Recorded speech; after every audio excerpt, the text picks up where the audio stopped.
So, Lone Rider here. And I want to talk about what happens when people listen to cyclists versus what happens when they don't. Right? This came up the other day because I was talking to somebody about New Jersey's recent efforts to try and legalize marijuana, and I remember thinking to myself,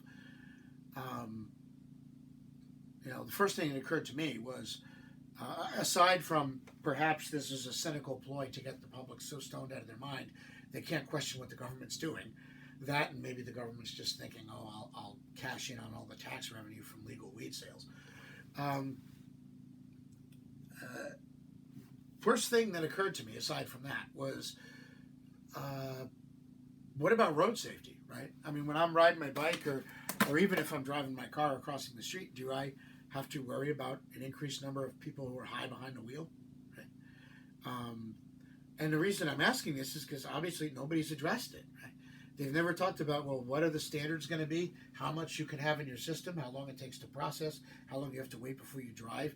We know all this in terms of alcohol. They have blood alcohol levels, and they have machines for testing it and techniques for observing you do certain things like touch your nose and recite the alphabet backwards and all sorts of crap like that. There, some are more effective than others, but the point is we have techniques for dealing with this and enforcing rules to prevent it, and we also have an understanding of how the body processes it, so we know how to avoid becoming impaired in the first place. If you're a responsible person who occasionally has a drink, you know how much you can have before you have to stop so that you're not drunk behind the wheel or operating machinery or whatever and cause somebody to get hurt. Drunk driving is still a problem, but the point is it's a handful of repeat scofflaws, generally speaking. The average person who might have a beer, after supper or something, is not the one getting stopped for these DUIs. And the reason for that is because they know how much they can have and still be safe. We haven't addressed any of this when it comes to the effects of marijuana, right? What will those effects be? How much you can have? None of that. If they've addressed it at all, they haven't told the public. And I would think that before you make a case for trying to persuade people to support legalizing recreational marijuana use, you should have to come to them first and be like, yeah, we've worked out how it's going to affect other things, chief among them roadway safety, since you all use the roads every day and nobody wants to die on the way to work or the store. And I mentioned this to an acquaintance of mine. We were talking about New Jersey's attempt to legalize, to push the legalization of marijuana. And I said, nobody's said anything that I remember ever hearing or reading about how it's going to affect roadway safety. And that's a concern I have as, a cyclist. I don't want to be at increased risk of getting run over by people who are high behind the wheel. We already got people on cell phones, and people who are, their cell phones have taught them to not pay attention, even when they're not on the phone. And we've had, people who are drunk behind the wheel and taking prescription painkillers that impair them. And now we're gonna have people who are high, or we could, nobody's addressed that, how to prevent that, how to have a system of rules to apply to that. And the guy I was talking to, he looked at me and he says, I never thought about that. I never thought about anything to do with roadway use. I thought it might cut some of the crime associated with selling drugs. I thought it might, provide a source of tax revenue that maybe would offset other things for us. I never thought about the aspect of, are people going to smoke too much weed and get behind the wheel? And I says, well, how many times have you been hit by cars? And he says, I've never been hit by a car. And I said, well, that's why you didn't think of it. I'm a cyclist. I've been, hit by cars a couple times, and I've had near misses with even many more. And there's a lot of people out there who don't obey the rules. Do we want to make that situation worse? No, right? I'm going to keep riding until I'm in the grave. I may not ride as much as I used to when I was, slimmer and younger, but I'm still riding, and I'm going to keep riding. And, I'm not going to stop doing it. So my concern is if they make it more dangerous for me to do it. I'm not going to stop because it's more dangerous, but I don't want to be subjected to that danger. That's a concern. And for other people as well. People crossing the street, kids walking to school, people on taking public transportation that uses the roadway, like a bus. Hell, even a train crosses roadways. So even if you're on the train, you're not even on the street really, but you do cross roadway junctions. That's a potential point where you could still be affected by somebody who's impaired and collides with you. So my point was that nobody's addressing this. Like, to most people, they're not even thinking about it, I think. And he said, no, they're not thinking about it. I said, well, why is that? This, to me, is as obvious as the day is long. It's not an afterthought. It's my first thought. And he said, well, they're probably not cyclists. I thought about it, and I said, yeah, you're absolutely right. Maybe they should be. But the point is that the cyclist is going to think about things from a different perspective, and he's going to perhaps notice things or think of things that the other people, even those considering that issue, wouldn't, right? And this comes up with other things too, right? The idea of giving driver's licenses to illegal aliens. Well, my first concern as a cyclist is this going to impact my safety in a negative way, right? After all, I'm the one who's legally here. My concerns are paramount.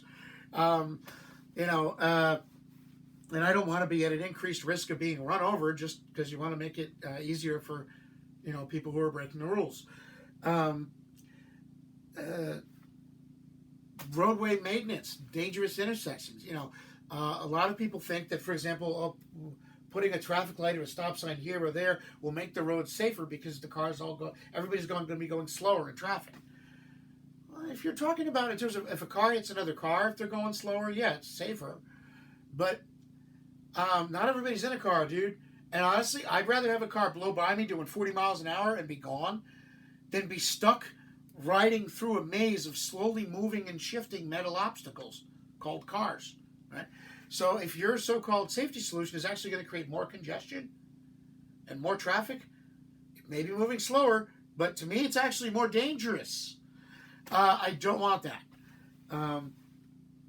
So something as simple as, redoing an intersection or, deciding where to put a traffic control device, the cyclist is going to have a perspective that most drivers won't even think of, but would still be relevant to the drivers. Drivers don't benefit from congestion either. Their concerns are just a little less life and death when it comes to it. But they certainly don't benefit from it either. And then here's the final example of how, cyclists think of things that the drivers don't. The terrorist attack that happened this past Halloween, not this, but the previous year, there was some crazy jabron who took a truck and drove onto the separated bike path that runs along the West Side Highway in New York City. And he purposely ran over a bunch of people to murder them. Then he got out of the car screaming Allahu Akbar, and the police took him down.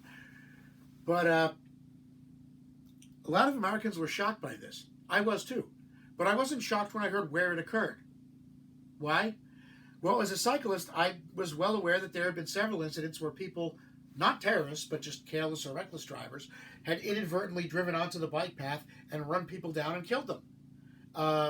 Actually, I remember when I went to the 5-Borough Bike Tour, the last year I did it, that's me on my Ross Signature Series in New York, but the last year I did the 5-Borough Bike Tour, I distinctly remember there was a couple booths set up at the end, at the sort of end party, and one of them was from this bike advocacy group in New York, and I remember their name from all the articles I read about the one guy, Eric Nago, who was killed by a driver who was so drunk he mistook the bike path for the West Side Highway. He drove onto it, drove down it for quite some distance before hitting the cyclist and killing him. And he got off, when the case ultimately went to court, he got off with like a slap on the wrist, basically. And at the time, I remember writing, on internet forums and letters to the editor and things like that. We need to have, one, stricter penalties if you kill somebody by negligence when you're behind the wheel. They need to start, enforcing, prosecuting people for manslaughter like they're supposed to. And secondly, something to prevent since it's a separate path, we're not talking about a guy changing lanes and hitting you. We're talking about a guy who drove off the road onto a separated bike path. Now, there were barriers there that were like movable poles and cones and stuff, but what would happen is police, maintenance people, etc., would move them and then forget to put them back. Right? And in fact, looking to the authorities to enforce the rules or put some kind of a barrier there many people, including myself, pointed out that that would actually be no help, because in at least one of the cases, it was a police tow truck vehicle that crossed over the path and killed one of the cyclists. So you're going to look to the police to solve the problem that they're a part of. I mean, my God. Of course, we have to look to the police. You can't have vigilantism. But the point is, that level of cluelessness, this was how bad the problem was. This was a known danger among who? Among cyclists. Nobody else ever heard of it, right? If people actually paid as much attention to cyclist concerns as their own little, stupid nonsense, the names of all of these cyclists who were killed on this bike path would be as well known as Eric Garner. Instead, nobody had heard of him. But I heard of him because I remember when I went on this bike ride in New York, I remember talking to these people at this booth that was set up for this bike advocacy group, and I remember in person conveying my condolences on behalf of their colleague, Eric, who had been killed, and whose killer had gotten off, essentially. You got a slap on the wrist, basically. I was very aware that this was an issue. Again, it could be because I was a cyclist, so I was more aware of this, or it could be that I just cared enough to remember the names of the people who died. But the point is, the government didn't, the city, mayor and city council and everybody didn't, the transportation department didn't, nobody did. Cyclists knew about this. This was like, common knowledge to us.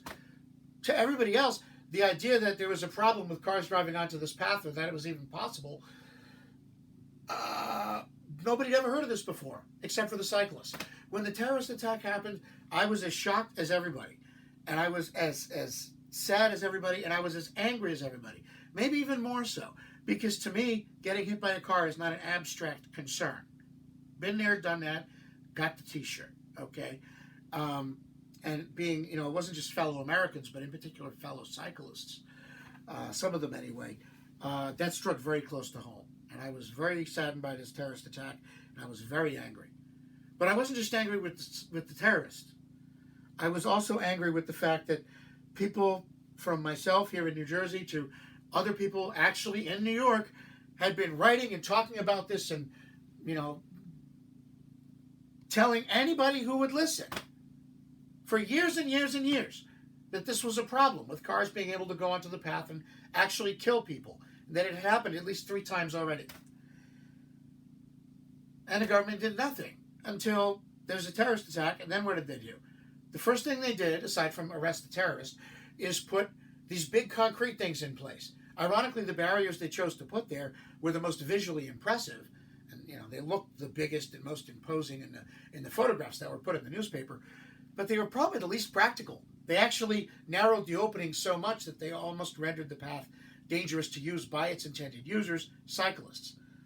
Nevertheless, at least they were something to keep cars and trucks from driving onto the path now.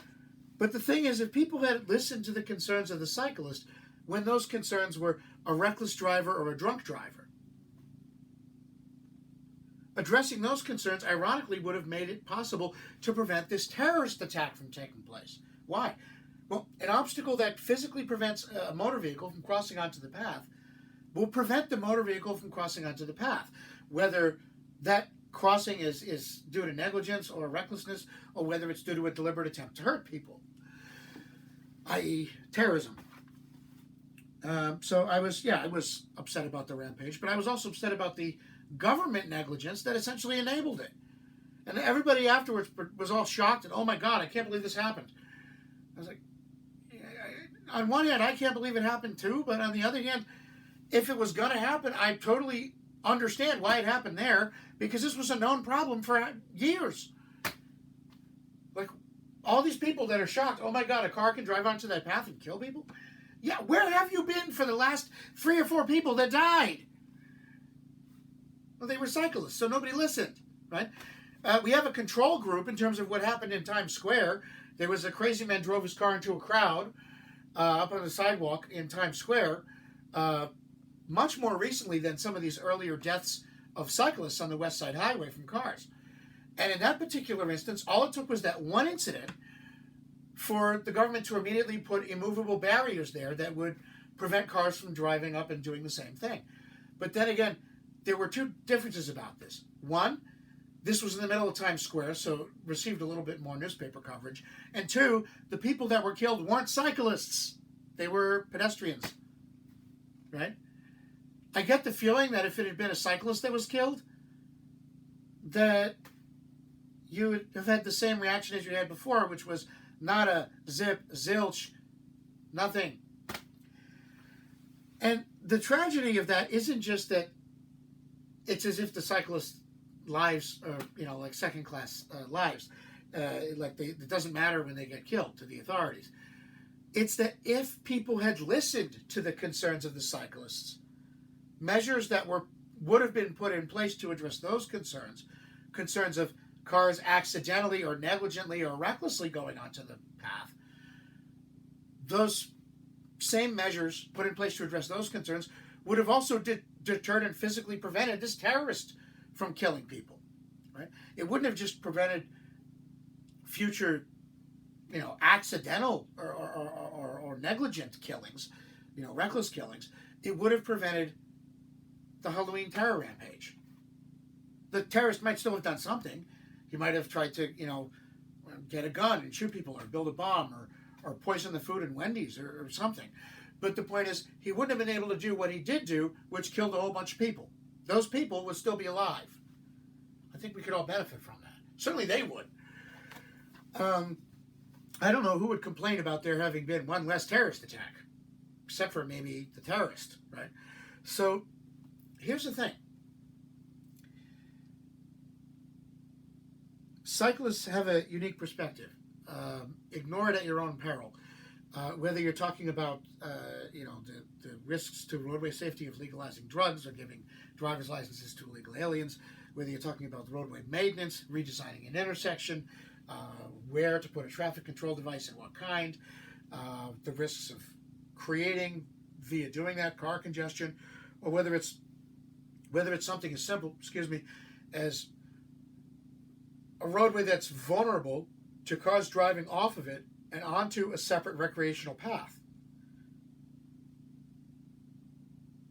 A problem that not only leaves the people on that path vulnerable to drunk drivers and errant police tow trucks, but also leaves them vulnerable to a terrorist attack. Right? If people had listened to the cyclists in the case of the Halloween rampage, the rampage itself would never have happened. And I'm not saying, of course, that addressing roadway safety concerns of cyclists is a cure-all for the violent ideologies behind terror attacks and rampages. But what I am saying is that the techniques used, in particular those involving crashing cars into groups of people, crashing trucks into groups of people,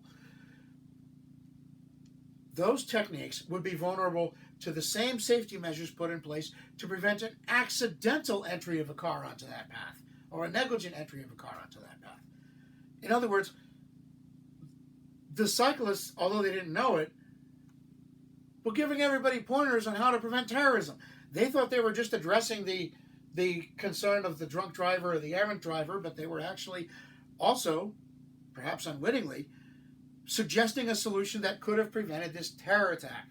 But because nobody cares, again, it's a bunch of cyclists who got killed, who cares? So nobody listened. Which meant what? That the path remained vulnerable not only to drivers who were negligent or drunk, but also to a rampage by a terrorist. This is, the cyclist is going to see things and notice them before other people as they relate to roadway safety. He's going to see things that other people wouldn't notice, and he's going to see things before they see them. Now, you can do one of two things. You can just ignore that because you're not a cyclist. What the hell do you care? Or you can ask yourself, maybe I can learn from this. Hell, maybe I can learn from it before somebody gets hurt or killed. Just a thought. Lone Rider out.